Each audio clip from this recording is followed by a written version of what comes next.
Hello student, welcome to online physics classes of Symbiosia School.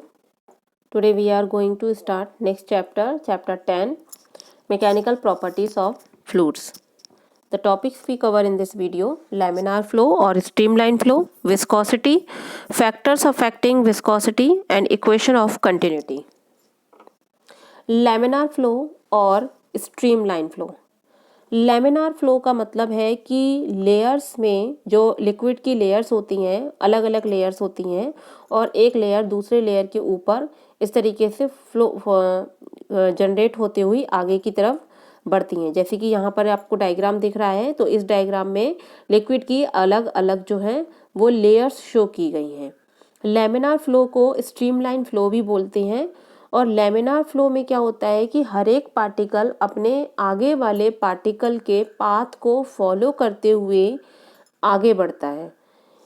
तो streamline flow जिस तरीके से बहुत स्मूथली और स्टेडीली होता है, सो स्ट्रीमलाइन फ्लो और लेमिनार फ्लो जो होता है, streamline flow of a liquid is that flow in which each element of the liquid passing through a point travels along the same path and with the same velocity as the preceding element passing through the same point.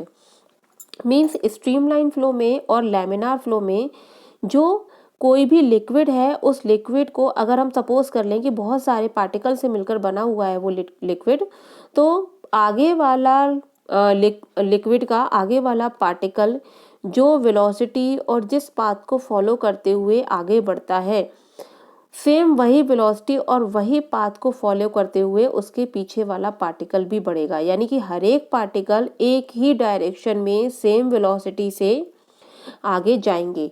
जैसे कि suppose अगर आप कोई जो है एक तरीके से जैसे कि मान लीजिए कि स्टूडेंट की कोई रो बनी हुई है और उस रो में हर एक मॉक ड्रिल हो रही है। सपोज करिए कि मॉक ड्रिल हो रही है और बैंड की थीम पर हर एक स्टूडेंट के पैर जो हैं वो एक साथ ऊपर उठते हैं और एक साथ नीचे गिरते हैं, और जो उनकी जो परेड है उस परेड में आगे वाला स्टूडेंट को ही सारे स्टूडेंट जो हैं वो फॉलो करते हुए, सारे स्टूडेंट अपने आगे वाले स्टूडेंट को फॉलो करते हैं। इसी तरीके से लेमिनार फ्लो में या फिर स्ट्रीमलाइन फ्लो में जो लिक्विड है, उस लिक्विड का हर एक पार्टिकल अपने आगे वाले पार्टिकल की वेलोसिटी और उसके पाथ को फॉलो करेगा। Streamline may be defined as the path straight और कर्व। चाहे स्ट्रीमलाइन में उसका पाथ जो होता है वो स्ट्रेट भी हो सकता है, कर्व भी हो सकता है। ये डिपेंड करता है, ये डिपेंड नहीं करता है कि उसका पाथ जो है वो स्ट्रेट ही होना चाहिए या फिर कर्व भी होना चाहिए। स्ट्रेट हो सकता है, कर्व हो सकता है, बट कंडीशन क्या है कि हर एक पार्टिकल अपने आगे वाले पार्टिकल के पाथ को और उसकी वेलोसिटी को फॉलो करे। और इसका जस्ट अपोजिट जो होता है वो होता है आपका टर्बुलेंट फ्लो। टर्बुलेंट फ्लो में जैसे कि वाटर कहीं पर चर्न अप हो जाता है तो उसको हम बोलते हैं टर्बुलेंट फ्लो, या एक तरीके से लेमिनार फ्लो का ऑपोजिट, जहाँ पर हर एक पार्टिकल अपने आगे वाले पार्टिकल को फॉलो नहीं करता है। उन सब की जो है वेलोसिटीज़ अलग अलग होती हैं और वो अपने अलग अलग पाथ को फॉलो करते हुए आगे बढ़ जाते हैं। वहाँ पर जो है आगे वाले या प्रीसीडिंग पार्टिकल के वेलोसिटी और उसके पाथ को पीछे वाला पार्टिकल जो है वो फॉलो नहीं करता है। जैसे कि यहाँ पर एक डायग्राम दे रखा है, उस डायग्राम में आप देखो कि फर्स्ट डायग्राम में जो पाइप है उस पाइप से वाटर जो है वो एक साथ स्मूथली निकल रहा है, तो इसको हम बोल सकते हैं कि ये लेमिनार फ्लो है। सेकेंड डायग्राम में जो है वाटर वो एक साथ नहीं निकल रहा है, थोड़ा सा डिसबैलेंस हो गया है, ये ट्रांसलेशनल फ्लो है। और थर्ड में जो है उसकी वेलोसिटी और प्रेशर इतना ज़्यादा हाई हो गया है कि वाटर जो है वो पूरा चर्न अप हो गया है, जिसको हम बोलते हैं कि वो एक तरीके से टर्बुलेंट फ्लो है। अब जैसे कि जब आप सिंक में आप टैप वाटर खोल देते हैं तो जो नल से जो पानी आ रहा है, तो हम ये सपोज कर सकते हैं कि ये जो उसकी एक स्ट्रीम जो गिर रही है, तो जहाँ तक उसके स्ट्रीम में बिखरी हुई स्ट्रीम नहीं है, स्मूथली गिर रही है, वेलोसिटी सेम है, उसको हम सपोज कर सकते हैं कि वो कैसा फ्लो है, एक लेमिनार और स्ट्रीमलाइन फ्लो है। बट जब ये पानी पूरे सिंक में फैल जाता है, पूरी बेसिन में, पूरे सिंक में यहाँ पर फैल चुका है, तो वो एक तरीके से हर एक पार्टिकल अपनी अलग अलग वेलोसिटी को फील कर रहा है और अपनी अलग अलग वेलोसिटी से मूव हो रहा है। यहाँ जो वाटर है वो चर्न अप हो गया है, घूम गया है। तो इसको हम बोल सकते हैं कि ये क्या है, एक टर्बुलेंट फ्लो है। यहाँ पर हर एक पार्टिकल अपने आगे वाले पार्टिकल को फॉलो नहीं कर रहा है।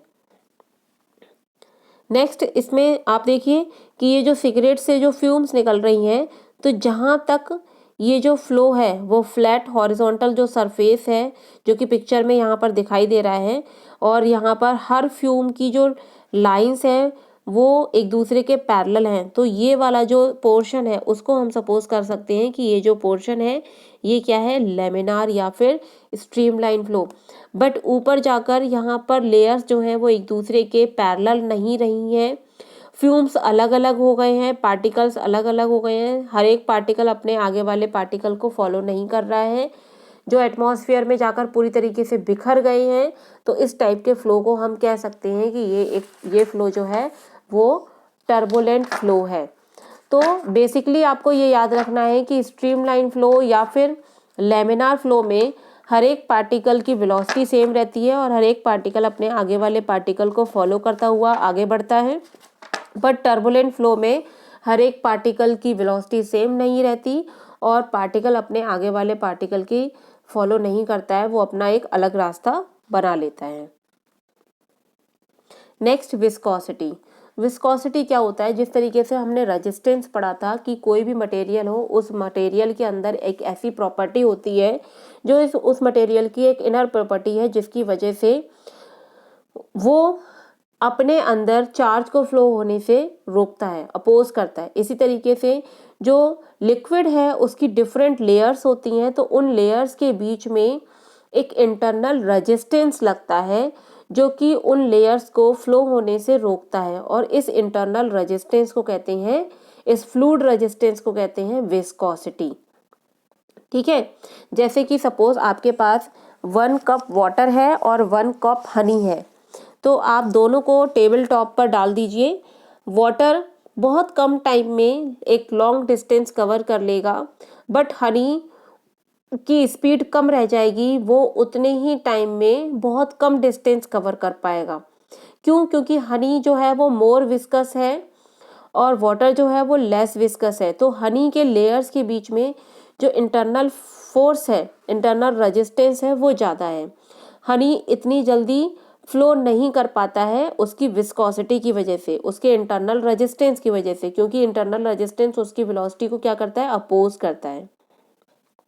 लिक्विड में जो विस्कोसिटी होती है वो कोहेसिव फोर्सेस के वजह से होती है, जो उसके मॉलिक्यूल्स के बीच में लगता है।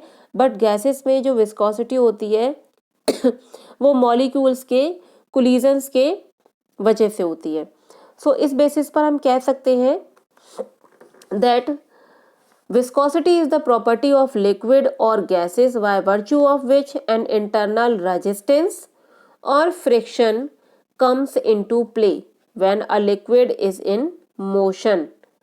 यानी कि विस्कोसिटी किसी भी लिक्विड और गैस की वो प्रॉपर्टी है जिसकी वजह से एक इंटरनल रेजिस्टेंस या फिर एक इंटरनल फ्रिक्शन जब लिक्विड मोशन में होता है तो उनके लेयर्स के बीच में लगता है, और इस इंटरनल रेजिस्टेंस को और इस इंटरनल फ्रिक्शन को ही क्या कहते हैं, विस्कोसिटी कहते हैं। ठीक है, और जनरली प्रैक्टिकल लैंग्वेज में आप समझ सकते हो कि जो लिक्विड जितना ज़्यादा थिक है वो ज़्यादा विस्कस है और जो थिन लिक्विड है वो लेस विस्कस है। सो विस्कोसिटी को रिप्रेजेंट करते हैं सिंबल ईटा से। Basically viscosity, coefficient of viscosity को रिप्रेजेंट करते हैं सिंबल ईटा से, that is symbol large N. इसको हम इस तरीके से बनाते हैं, एक लंबा सा एन, और इसको बोलते हैं कोफिशिएंट ऑफ विस्कोसिटी, और ये सिंबल को पढ़ते हैं, हम रीड करते हैं eta. In the ratio of shearing stress to the strain, so eta equals to shearing stress upon shearing strain rate, so that is equals to, stress क्या होता है, एफ अपॉन ए, और रेट है v अपॉन एल। सो ऐसा unit of viscosity is pascal second. Viscosity का SI जो unit है वो है pascal second.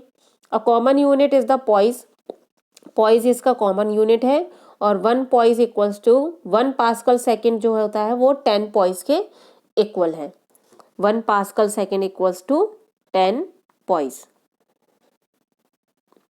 Factors affecting viscosity, viscosity को कौन कौन से फैक्टर्स अफेक्ट करते हैं? विस्कोसिटी को जो होती है वो टेम्परेचर डिपेंडेंट होती है। जैसे कि अगर हमारे पास हनी है या फिर हमारे पास शुगर सिरप है और बहुत गाढ़ा सा शुगर सिरप है, तो हम हनी या फिर शुगर सिरप को एक कंटेनर में डालकर अगर हम उसे गर्म कर लें तो वो थोड़ा सा थिन हो जाता है, आपका हनी थिन हो जाएगा। जब थिन हो जाएगा तो वो इजीली फ्लो कर सकता है। इजीली फ्लो करेगा तो इसका मतलब है कि उसके लेयर्स के बीच में जो इंटरनल रेजिस्टेंस लग रहा था वो अब पहले से कम है, यानी कि उसकी विस्कोसिटी जो है वो कम हो गई है। और ये विस्कोसिटी उसकी कम किस लिए हुई है? क्योंकि हमने उसका टेम्परेचर बढ़ा दिया है। तो टेम्परेचर इंक्रीज करने पर विस्कोसिटी क्या हो जाती है? कम हो जाती है, विस्कोसिटी डिक्रीज हो जाती है। For example, it is easier to pour skin lotion during summer than cold season. Skin lotion body पर समर में लगाने जो हम डालते हैं, पोर करते हैं, तो समर में ज़्यादा इजी होता है according to cold season. Cold season में वो थोड़ा सा थिक हो जाता है क्योंकि उसका टेम्परेचर डाउन हो जाता है, इसलिए उसकी विस्कोसिटी बढ़ जाती है, वो थिक हो जाता है। जैसे कि आप अगर घर में देखते हैं प्रैक्टिकल लाइफ में, जो हमारा देसी घी है या फिर जो हमारा कोकोनट ऑयल है, वो कोकोनट ऑयल जो है वो आपका गाढ़ा हो जाता है या जम जाता है आपका विंटर्स में, कोल्ड सीजन्स में जम जाता है। तो इसका मतलब है अब वो फ्लो नहीं कर सकता, फ्लो नहीं कर पाता है, इसका मतलब हम कह सकते हैं कि उसकी विस्कोसिटी जो है वो बढ़ गई है। बट समर्स में वही चीज़ जो है, टेम्परेचर हाई हो जाता है समर्स में, तो टेम्परेचर हाई होने की वजह से वो पिघल कर लिक्विड फॉर्म में आ जाते हैं, और लिक्विड फॉर्म में आ जाते हैं तो यानी कि ईजिली फ्लो कर सकते हैं। इसका मतलब है कि उनका इंटरनल रेजिस्टेंस या विस्कोसिटी जो है वो कम हो गई है। Different oils are used in hot and cold countries. अलग अलग टाइप के जो ऑयल्स होते हैं वो हॉट एंड कोल्ड कंट्रीज के अकॉर्डिंग यूज किए जा सकते हैं। Viscosity of a gas increases with increasing temperature. But जो गैसेस की विस्कोसिटी है वो विस्कोसिटी टेम्परेचर इंक्रीज करने पर इंक्रीज होती है, वो डिक्रीज नहीं होती है। लिक्विड की विस्कोसिटी टेम्परेचर इंक्रीज करने पर डिक्रीज हो जाती है, बट गैसेस की विस्कोसिटी टेम्परेचर इंक्रीज करने पर इंक्रीज ही होगी, डिक्रीज नहीं होगी, क्योंकि उनके मॉलिक्यूल्स के बीच में कोलिजन अब और बढ़ जाता है, तो इसकी वजह से उनका रेजिस्टेंस और बढ़ जाता है। Equation of continuity. Equation of continuity का मतलब है कि अगर सपोज आपके पास कोई एक अनइवन क्रॉस सेक्शनल एरिया का पाइप है, अनइवन क्रॉस सेक्शनल एरिया का पाइप मतलब कि कुछ इस तरीके का पाइप है जहां हर एक पॉइंट पर जो क्रॉस सेक्शनल एरिया है पाइप का वो अलग अलग है। यहाँ पर एक्स पॉइंट पर क्रॉस सेक्शनल एरिया ज़्यादा है और वाई पॉइंट पर क्रॉस सेक्शनल एरिया कम है।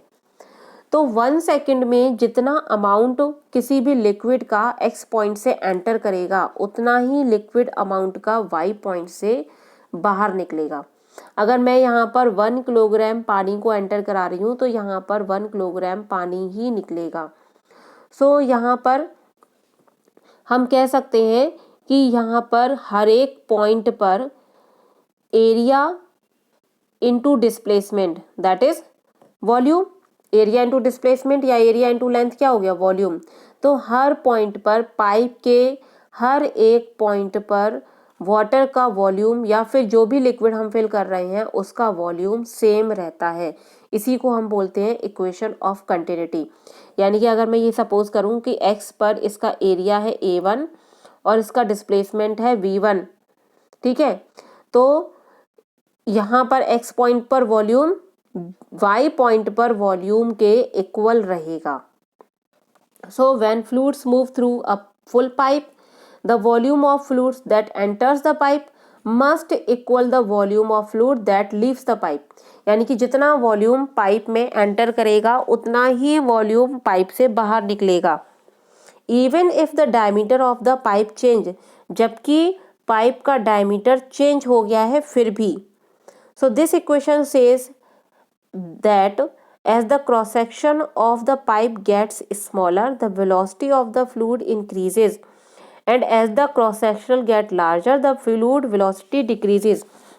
ऐसा इसलिए होता है कि भले ही हम एरिया चेंज कर रहे हैं पाइप का, बट अगर हम यहाँ पर ये हमारी जो इक्वेशन है यानी कि यहाँ पर जो वॉल्यूम है वो है A1V1 और ये वॉल्यूम है आपका A2V2। तो अगर यहाँ पर एरिया बढ़ता है तो वेलोसिटी जो है वो कम हो जाती है, और इस साइड में जब एरिया यहाँ पर कम हो रहा है तो वेलोसिटी बढ़ जाती है।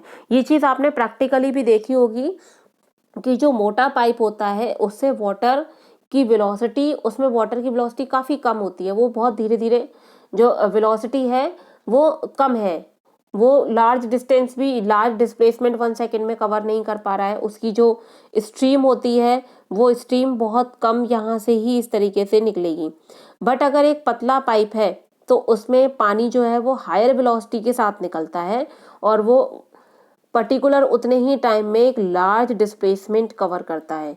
पतले पाइप से जब हम किसी चीज़ पर, मान लीजिए कि आप गाड़ी को वॉश कर रहे हैं, आप कार को वॉश कर रहे हैं, तो एक मोटे पाइप से जब हम पानी से कार को वॉश करेंगे तो वहाँ हमें वेलोसिटी उतनी ज़्यादा नहीं मिलेगी, ना ही हमें उतना ज़्यादा प्रेशर मिलेगा।